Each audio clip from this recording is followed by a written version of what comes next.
अस्सलामुअलैकुम दोस्तों, मेरा नाम डॉक्टर अली असगर है और आज की इस वीडियो में हम डिस्कस करने जा रहे हैं एमडीकेट एग्ज़ाम रेगुलेशन 2021। एमडीकेट के कुछ रूल्स एंड रेगुलेशन जो 2021 के बनाए गए हैं उसमें बहुत से बच्चे जो हैं वो कन्फ्यूजन का शिकार भी हैं। तो आज की इस वीडियो में हम उन तमाम रूल्स एंड रेगुलेशन को डिस्कस करने जा रहे हैं। तो आज के इस लेक्चर को शुरू करने से पहले आपसे एक बार रिक्वेस्ट करेंगे कि अगर आपने अब तक हमारे चैनल को सब्सक्राइब नहीं किया जो कि सिंध बोर्ड टीचिंग के नाम से है, तो काइंडली आज ही आप हमारे इस चैनल को सब्सक्राइब करें और साथ ही साथ बेल आइकन को लाजमी क्लिक करें ताकि हमारी अपलोड करदा तमाम इंपॉर्टेंट वीडियोस की नोटिफिकेशन भी आपको रिसीव हो सके। तो आइए हम स्टार्ट करते हैं एमडीकेट एग्जाम रेगुलेशंस। एमडीकेट के जो इस साल के 2021 के सेशन के लिए जो रूल्स एंड रेगुलेशन बनाए गए हैं उसमें स्टूडेंट को जो जो कन्फ्यूजन है आज की इस वीडियो में हम उसको डिस्कस करने जा रहे हैं। तो सबसे पहला पॉइंट यहाँ याद रखिएगा, the examination regulation for the MDCAT has puzzled many student as they have lost the right of rechecking और क्वेश्चनिंग द ऑथेंटिसिटी। याद रखिएगा, एमडीकेट एग्जामिनेशन 2021 और 22 का सेशन में जो एमडीकेट कंडक्ट किया जाएगा उसमें रीचेकिंग का कोई राइट्स नहीं होगा। हर साल जो एग्ज़ाम कंडक्ट होता है उसमें जो है वो रीचेकिंग का बाकायदा स्टूडेंट को जो है वो क्लेम फॉर्म वगैरह जो है वो प्रोवाइड किया जाता है टेस्ट के स्कोर के फ़ौरन बाद। अगर स्टूडेंट को लगता है कि उसका स्कोर कम है तो वो क्लेम फॉर्म के थ्रू जो है वो क्या कर सकता है, अपील कर सकता है। इस साल जो है वो कोई राइट नहीं होगा। अगर कोई स्टूडेंट चाहे कि वो अपना पेपर रीचेक करवाना चाहेगा तो इस साल उसको कोई ऐसा राइट प्रोवाइड नहीं किया जाएगा, क्योंकि कंप्यूटराइज बेस्ड सिस्टम है। एमडीकेट के रूल्स एंड रेगुलेशन के मुताबिक कंप्यूटराइज बेस्ड सिस्टम जो है वो टेस्ट कंडक्ट होगा तो उसमें ह्यूमन एरर के चांसेस जो है वो नेग्लिजिबल हैं एमडीकेट के मुताबिक। तो रीचेकिंग का कोई ऑप्शन नहीं है। दूसरा जो प्रॉब्लम जो स्टूडेंट के लिए है और क्वेश्चनिंग द ऑथेंटिसिटी। अगर कोई ऐसा सवाल है जो आपको लगता है आउट ऑफ सिलेबस है, आउट ऑफ कोर्स है, आप उस क्वेश्चन को भी चैलेंज नहीं कर सकेंगे। और इसकी वजह मैं आगे बताऊंगा कि आप चैलेंज नहीं कर सकेंगे, क्यों नहीं कर सकेंगे, उसके बारे में भी हम आगे डिस्कस करेंगे। हर साल जो एमडीकेट में अपीयर होने वाले स्टूडेंट की जो तादाद होती है, जैसे पिछले साल की अगर हम बात करते हैं तो करीब 1.25 लाख स्टूडेंट 1,25,000 स्टूडेंट जो है वो एमडीकेट के एग्जाम में अपीयर हुए थे, जबकि इस साल ये तादाद जो है वो बहुत ज़्यादा है। इस मरतबा ये कंपटीशन स्टूडेंट के दरमियान बहुत ज़्यादा है। It is expected that over 5 lakh student will take the exam. Last year पूरे पाकिस्तान भर से 1,25,000 के करीब स्टूडेंट जो हैं, या अराउंड आप 1.5 लाख कहते हैं कि 1.5 लाख के आसपास जो है वो स्टूडेंट एमडीकेट के एग्जाम में अपीयर हुए थे, जबकि इस साल स्टूडेंट की तादाद जो है वो 1.5 लाख नहीं है, 5 लाख के करीब जो है वो होगी। और इसकी सबसे बड़ी वजह यह है कि हर साल क्या होता है कि फर्स्ट ईयर के एग्जाम देने के बाद बहुत से बच्चों का रिजल्ट जो है वो अच्छा नहीं आता। किसी की सप्ली होती है वो भी पीछे हट जाते हैं, किसी की परसेंटेज अच्छी नहीं होती, 40%, 50%, 60%। तो हर साल जो है वो एग्ज़ाम में अपीयर होने की टर्म्स एंड कंडीशन है कि कम से कम परसेंटेज इतनी होनी चाहिए तो आप अपीयर हो सकते हो, वरना नहीं हो सकते हो। तो ऐसे करके बहुत से स्टूडेंट जो है वो कम हो जाते थे। लेकिन इस साल फर्स्ट ईयर में जो है वो तमाम बच्चे जो है वो प्रमोट हो चुके हैं और वो तमाम के तमाम सेकेंड ईयर में आ चुके हैं, और सेकेंड ईयर के रिजल्ट से पहले पहले जो है वो एमडीकेट का एग्ज़ाम भी ले लिया जाएगा। तो इस साल तकरीबन वो तमाम बच्चे जो ग्रेड 12 के अंदर हैं वो तमाम के तमाम बच्चे जो है वो इस बार एमडीकेट में अपीयर होने जाएंगे। तो स्टूडेंट की तादाद इस मरतबा बहुत ज़्यादा है। और साथ ही साथ इस मरतबा पाकिस्तानी, ओवरसीज पाकिस्तानी, वो पाकिस्तानी जो पाकिस्तान से बाहर रहते हैं, और फॉरेन नेशनल स्टूडेंट हैं जिनकी as 16 years of age or more shall be eligible to register for an attempt MDCAT। याद रखिएगा कि पाकिस्तानी, ओवरसीज पाकिस्तानी और फॉरेन नेशनल स्टूडेंट जिनकी एज 16 या 16 से ज़्यादा है वो भी इस एमडीकेट के एग्ज़ाम के लिए क्या है, अवेलेबल हैं और एप्लीकेबल हैं। और इसमें खास बात, no 12th grade qualification certificate is required to attempt the MDCAT test. और 12th ग्रेड के जो है वो बाकायदा 12वीं के रिजल्ट की जो है वो क्वालिफिकेशन की ज़रूरत नहीं है एमडीकेट में अपीयर होने के लिए। वरना क्या होता था कि 12th ग्रेड के जो है वो रिजल्ट चाहिए होता था एमडीकेट के अपीयर होने के लिए, लेकिन इस साल कोई ऐसी क्वालिफिकेशन की जो है वो शर्त नहीं है।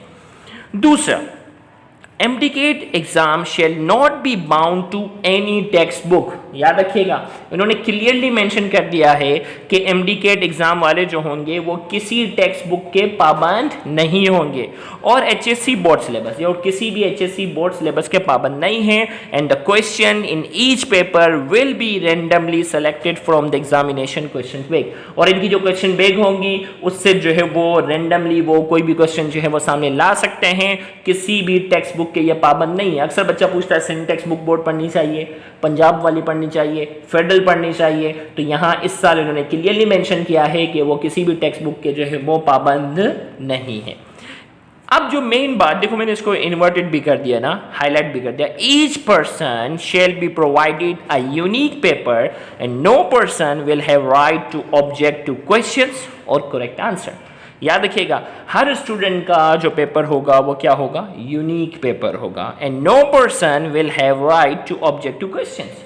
याद रखिएगा, हर स्टूडेंट का जो पेपर होगा वो यूनिक होगा and no person will have right to object to questions. किसी भी क्वेश्चन पे आप ऑब्जेक्शन नहीं कर सकते हो। आप ये नहीं कह सकते हो लास्ट टाइम जो है वो PMC के सिलेबस में 14 क्वेश्चंस जो थे वो आउट ऑफ सिलेबस थे, आउट ऑफ कोर्स शामिल थे, लेकिन इस साल ऐसा कुछ भी नहीं है। क्लियर कट बात मेंशन कर दी है कि आप किसी भी क्वेश्चंस पर जो है वो एतराज़ नहीं कर सकते हो, कि अगर ये आउट ऑफ सिलेबस भी हुआ तो आप एतराज़ नहीं कर सकेंगे। तो इसलिए मेरी एडवाइस है कि PMC के सिलेबस से हटकर भी आपने जो है वो बहुत से जो मेन टॉपिक्स होंगे जो कि आपके अपने अपने बोर्ड के होंगे उनकी तैयारी लाजमी करनी है, वरना एंड में दीवार पर सर मारते हुए आओगे कि क्वेश्चन तो ऐसे थे, क्वेश्चन थे, और आपका साल ज़ाया हो जाएगा। तो ये याद रखिएगा, आपने वो स्टूडेंट जो ज़हीन है वो अपने अपने बोर्ड के जो है वो टॉपिक्स जो बहुत इंपॉर्टेंस रखते हैं PMC के सिलेबस के अलावा भी वो तैयारी करेंगे। और दूसरा जो प्रॉब्लम आ रहा है वो क्या है, राइट टू ऑब्जेक्ट क्वेश्चन। आप क्वेश्चन पे भी ऑब्जेक्ट नहीं कर सकते और करेक्ट आंसर। फॉर एग्जाम्पल, अगर आपको लगता है कि फला क्वेश्चन का आंसर जो है वो ऑप्शन ए है और वहाँ ऑप्शन बी जो है उसका करेक्ट आंसर हुआ, तो आपको वो भी ऑब्जेक्शन का चांस नहीं होगा, क्योंकि PMC के मुताबिक कंप्यूटर बेस्ड सिस्टम है, यहाँ ह्यूमन एरर के चांसेस जो है वो नेग्लिजिबल होंगे। तो आपको किसी भी MCQ के करेक्ट आंसर को चैलेंज करने का हक नहीं होगा, ना ही उसको ये चैलेंज करने का हक होगा कि ये क्वेश्चन जो है वो आउट ऑफ सिलेबस है, आउट ऑफ कोर्स है, ये भी चैलेंज करने का हक नहीं होगा। याद रहे, पासिंग मार्क्स जो MDCAT में होंगे वो कितने हैं, 65% पासिंग मार्क्स आपको लाना जो है वो जरूरी है। आपको पहले ही मैं सिलेबस जो है वो पहले ही बता चुका हूं। 210 क्वेश्चन होंगे, 210 क्वेश्चंस होंगे, जिसमें से 137 क्वेश्चंस का करेक्ट होना आपके लिए जरूरी है। अगर आप 137 से कम क्वेश्चन करेक्ट करते हो तो आपका MDCAT जो है वो पास कंसीडर नहीं किया जाएगा। तो कम से कम आपके 137 MCQ जो है वो करेक्ट होना हर हाल में जरूरी है। फिर आगे, a persons MDCAT result shall be valid for a period of 2 years from the date of the exam. याद रखिएगा, MDCAT का जो आपका रिजल्ट आएगा, गौर से सुनिएगा, MDCAT का जो आपका रिजल्ट होगा वो रिजल्ट जो होगा वो वैलिड होगा for 2 years for the date of exam. जिस डेट पर आप एग्जाम में अपेयर होते हैं उस एग्जाम से लेकर 2 साल तक वो रिजल्ट जो होगा वो वैलिड होगा। मतलब अगर आप इस साल जो है वो MDCAT में अच्छा स्कोर कर लेते हैं और आप इस साल किसी भी वजह से जो है वो अप्लाई नहीं कर पाते, तो नेक्स्ट ईयर आपको MDCAT का एग्जाम दोबारा देने की जरूरत नहीं होगी। आपने उसी MDCAT के एग्जाम की बेस पर आप क्या कर सकते हैं, नेक्स्ट ईयर जो है वो मेडिकल कॉलेज के लिए आप अप्लाई कर सकते हैं। लेकिन if a person retake the MDCAT exam during this period, देखिए 2 साल के लिए वैलिड है ना। If a person retakes the MDCAT exam during this period, इस पीरियड में अगर वो दोबारा देना चाहे, the person may use the highest attain result to apply to the medical और डेंटल कॉलेज। और अगर इस 2 साल के पीरियड के अंदर अंदर रहकर वो दोबारा टेस्ट देना चाहता है तो वो MDCAT का रिजल्ट जिसमें उसका स्कोर ज्यादा होगा वो रिजल्ट वैलिड होगा मेडिकल कॉलेज में अप्लाई करने के लिए। यानी अगर कोई स्टूडेंट इस साल जो है वो 150 स्कोर करता है, कोई स्टूडेंट इस साल MDCAT में कितना स्कोर करता है, 150 स्कोर करता है और उसका मेडिकल कॉलेज में एडमिशन नहीं होता, नेक्स्ट ईयर वो MDCAT के एग्जाम में जो है वो दोबारा अपियर होता है और दोबारा इसका स्कोर जो आता है 140 आ जाता है, तो क्या होता है कि वो 150 वाले की बेस पर क्या कर सकता है, अप्लाई कर सकता है। हालांकि उसने नेक्स्ट ईयर जो इंप्रूवमेंट दिया है उसका स्कोर जो है वो कम हो गया, 150 था पिछले साल, इस साल 140 आ रहा है, तो वो 150 वाले रिजल्ट की बेस पर क्या कर सकता है, अप्लाई कर सकता है। MDCAT का रिजल्ट जो होगा वो 2 साल तक वैलिड होगा। It was unfortunate that the questions could be out of syllabus and student would not be able to challenge questions. और इन सारे सिस्टम में जो सबसे जो अनफॉर्चुनेट जिसे हम कह सकते हैं कि क्वेश्चंस जो हैं वो आउट ऑफ सिलेबस भी हो सकते हैं, क्योंकि पहला साल है ना, पहला साल ये अगर हो जाए तो फिर आपको जो है वो चीज़ें बहुत सारी क्लियर होना शुरू हो जाएंगी, लेकिन पहले साल में जो है वो क्वेश्चंस आउट ऑफ सिलेबस भी आ सकते हैं और स्टूडेंट उसको चैलेंज नहीं कर सकते। तो आपको मालूम है कि एक पेपर में एमसीक्यू की तादाद कितनी है, 210। अब अगर आप गौर से सोचें कि 30 दिन तक ये एग्ज़ाम चलेंगे और हर दिन एग्ज़ाम जो है वो 2-2 शिफ्ट में होंगे, मतलब 60 क्वेश्चंस पेपर जो होंगे वो अलग अलग होंगे। एक क्वेश्चन पेपर के अंदर 210 सवाल हैं। एक दिन में 2 पेपर है ना, 2 अलग अलग शिफ्ट होंगी तो हर शिफ्ट का अलग अलग पेपर होगा, मतलब एक दिन में 420 सवाल हैं और 30 दिन तक रोज़ाना पेपर चलता रहेगा जो अलग अलग शिफ्ट डेट के मुताबिक। तो एक दिन में जो है वो 420 एमसीक्यू हैं, तो महीने भर में ये करीब करीब कितने बन जाते हैं, करीब करीब ये बन जाते हैं 12,000 सवाल।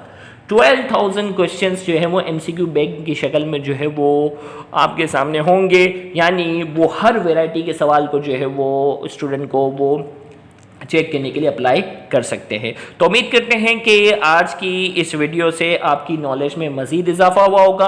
किसी भी किस्म की कन्फ्यूजन के लिए आप जो है वो कमेंट में क्वेश्चन कर सकते हैं, हम आपके क्वेश्चंस को रीड करेंगे। अगर कोई क्वेश्चन वैलिड होगा तो इंशाल्लाह आने वाली वीडियो में हम उसके हवाले से भी वीडियो अपलोड करेंगे। Thank you very much. अल्लाह हाफिज़।